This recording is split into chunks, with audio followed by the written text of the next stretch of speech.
لا الہ الا اللہ۔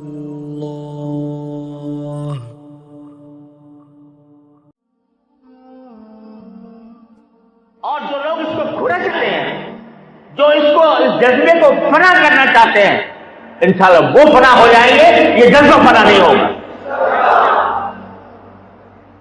آج ہمارے سامنے لایا جاتا ہے کہ بھئی تم تو ہماری بات مانتے نہیں ہو اور تم تو ہمارے ساتھ بحثیں کرتے ہو اور کہتے ہو کہ ہم اپنے طلباء کو آزاد اور خود مختار مدارس کے ماحول میں پڑھائیں گے، ہمیں کسی حکومت کا دباؤ منظور نہیں، ہمیں کسی خارجی اور بیرونی عناصر کا دباؤ منظور نہیں، تم ہم سے یہ کہتے ہو چلو تم اپنی جگہ، ہم چلو 5 وفاق الگ قائم کر دیتے ہیں۔ 5 وفاق ماشاءاللہ حکومت کے زیر اثر قائم کر دیے گئے۔ اب کیوں قائم کیے گئے؟ نیتیں تو اللہ تعالیٰ بہتر جانتا ہے، لیکن اس لیے قائم کیے گئے۔ تم کہتے ہو کہ ہم تو صرف اللہ کی رضا کے لیے پڑھتے ہیں، دیکھو ہمارے پاس کیسے لوگ آ رہے ہیں اور وہ کس لیے پڑھ رہے ہیں اور کس طرح ہماری بات مانتے ہیں۔ تو جب ایک صاحب نے مجھ سے یہ کہا تو میں نے ان کو حضرت امام مالک رحمۃ اللہ علیہ کا ایک مقبولہ سنایا۔ حضرت امام مالک رحمۃ اللہ علیہ نے جب موطا لکھی تھی تو اس وقت بہت سے لوگوں نے حدیث کے اسی طرح کے مجموعے تیار کیے اور بعض نے ان کا نام بھی موطا ہی رکھا۔ تو کسی نے حضرت امام مالک رحمۃ اللہ علیہ سے کہا کہ حضرت آپ نے تو موطا لکھ دی، لیکن یہ جتنے لوگ ہیں انہوں نے بھی موطئیں لکھ دی ہیں آپ کے مقابلے کے اوپر، وہ بھی موطا لکھ رہے ہیں، وہ بھی حدیث کے مجموعے تیار کر رہے ہیں، تو آپ کا کیا تبصرہ ہے ان کو؟ سبحان اللہ، حضرت امام مالک رحمۃ اللہ علیہ نے ایک جملہ پر صرف، میرے دوستو اس جملے کو ہمیشہ یاد رکھنا، فرمایا ما کان للہ یبقی، جو کام جو اللہ کے لیے ہوگا وہ باقی رہے گا، لہذا جو موطا اللہ تبارک و تعالیٰ کی رضا کی خاطر لکھی گئی ہے، اللہ تعالیٰ کو راضی کرنے کے لیے لکھی گئی ہے، وہ تو باقی رہے گی، اور جو محض مقابلے کے لیے لکھی گئی ہے یا محض اپنا نام روشن کرنے کے لیے لکھی گئی ہے وہ باقی رہنے والی نہیں ہے۔ ما کان للہ یبقی، میرے عزیز ساتھیوں اس جملے کو بھولنا مت، ما کان للہ یبقی، جو اللہ کے لیے ہوگا وہ باقی رہے گا، جو غیر اللہ کے لیے ہوگا وہ فنا ہو جائے۔ آج اس واقعے کو تقریباً 1250 سال ہو رہے ہیں، اور آج آپ ذرا دیکھ لیجئے کتابوں کی فہرست میں کون سی موت کا باقی رہی، کون سی رہی؟ موطا امام مالک۔ موطا امام مالک کے راوی بہت سے ہیں، یحییٰ الگ ہے، امام محمد الگ ہے، اور بہت سے راوی ہیں، لیکن ہے سب موطا امام مالک۔ ان موطئات کا کہیں کوئی نام نشان نہیں ملتا۔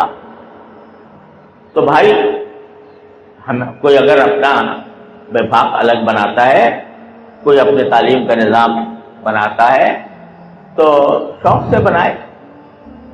میں یہ کہتا ہوں کہ ما کان للہ یبقی، جو اللہ کے لیے ہوگا باقی رہے گا۔ اگر تم اللہ کے لیے کر رہے ہو ٹھیک ہے، تم باقی رہو گے، اور اگر ہم اللہ کے لیے کر رہے ہیں تو انشاءاللہ ہم باقی رہیں گے۔ کتنے تجربے کر لیے، کتنے تجربے کر لیے میرے عزیزوں، میں اس لیے کہہ رہا ہوں کہ آج آپ اس وقت مغربی طاقتوں کا نشانہ ہیں۔ آج ان کے اوپر یہ راز کھل گیا ہے کہ اگر ہمارے راستے میں کوئی رکاوٹ ہے تو یہ ملا ہے۔ یہ راز ان کے اوپر کھل گیا کہ ہمارے عزائم اور ہمارے منصوبوں کے راستے میں صرف ایک رکاوٹ ہے اور وہ ہے ملا۔ اقبال نے کہا تھا کہ افغانیوں کی غیرت دین کا ہے یہ علاج، افغانیوں کی غیرت دی کا ہے یہ علاج، ملا کو اس کے کوہ و دمن سے نکال دو، اور وہ فاقہ کش کہ موت سے ڈرتا نہیں ذرا، روح محمد اس کے بدن سے نکال دو۔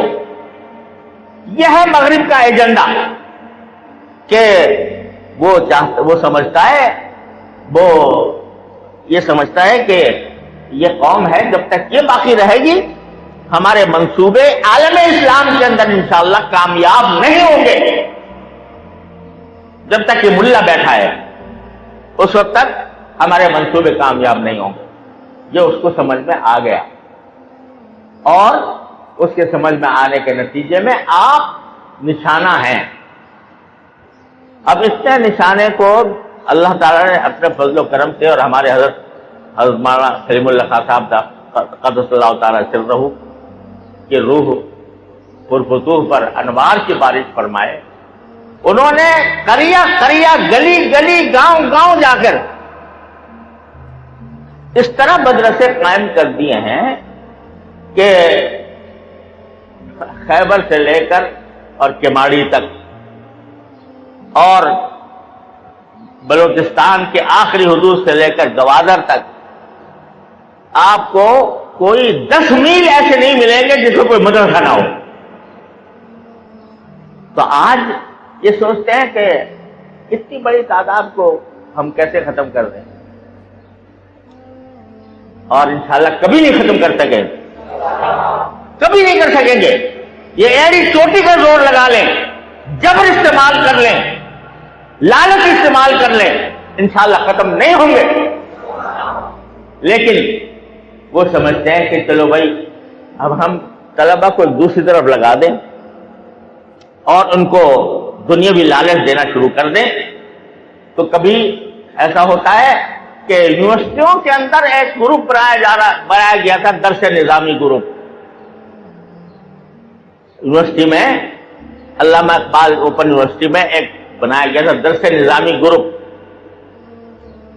وہ درس نظامی گروپ اس لیے بنا تھا کہ جب یہ درس نظامی گروپ کے لوگ تیار ہوں گے تو یہ ایسے عالم ہوں گے کہ جو عصر جدید کے تقاضوں سے باخبر ہوں گے، لہذا جب یہ آئیں گے سامنے تو یہ مولوی ملا خود ہی ختم ہو جائے گی۔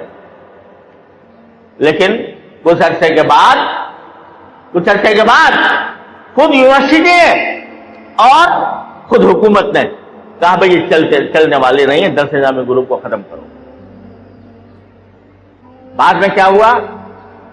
پرویز مشرف صاحب کے زمانے میں انہوں نے کہا کہ بھائی ایسے کچھ ماڈل مدارس قائم کرو، ماڈل کے معنی نمونہ ہو دوسروں کے لیے، ماڈل مدارس وہ قائم کرو، اس کے اندر علوم دین بھی پڑھائے جائیں گے، اس میں عصری تعلیم بھی پڑھائی جائیں گے۔ 3 ماڈل مدارس پاکستان میں قائم کر دی۔ اب اس کے اندر جناب سبھی کچھ بظاہر پڑھایا جا رہا ہے، درس نظامی کی بھی اہم کتابیں پڑھائی جا رہی ہیں اور عصری علوم بھی پڑھائے جا رہے ہیں۔ کچھ سالوں کے بعد خود جو وزیر مذہبی امور تھے یا کون سے وزیر تھے، انہوں نے ہمارے آدمیوں سے کہا کہ بھائی خدا کے لیے یہ ماڈل مدارس آپ لے لو، ہم سے نہیں چلتے۔ اور آج جا کے دیکھو وہاں خاک اڑ رہی ہے۔ یہ وہ قائم کیے گئے تھے اور خود جانے کیا کیا حربے استعمال کیے گئے۔ اور آپ دیکھو کہ ویسے اگر دیکھو جامعہ اسلامیہ وہاں اسلام آباد میں قائم ہے، اور میں کہتا ہوں اچھے معیار کی یونیورسٹی ہے، اس میں کوئی شک نہیں، علمی معیار کے اعتبار سے اچھی یونیورسٹی ہے۔ لیکن میں ایک سوال پوچھتا ہوں کہ اگر کسی مسلمان کو کوئی شرعی مسئلہ پوچھنا ہوتا ہے، آج تک کبھی اس نے جامعہ اسلامیہ کے اسلام آباد کے کسی معتمم سے، اس کے کسی مناظم سے، اس کے کسی مفتی سے، اس کے کسی عالم سے پوچھا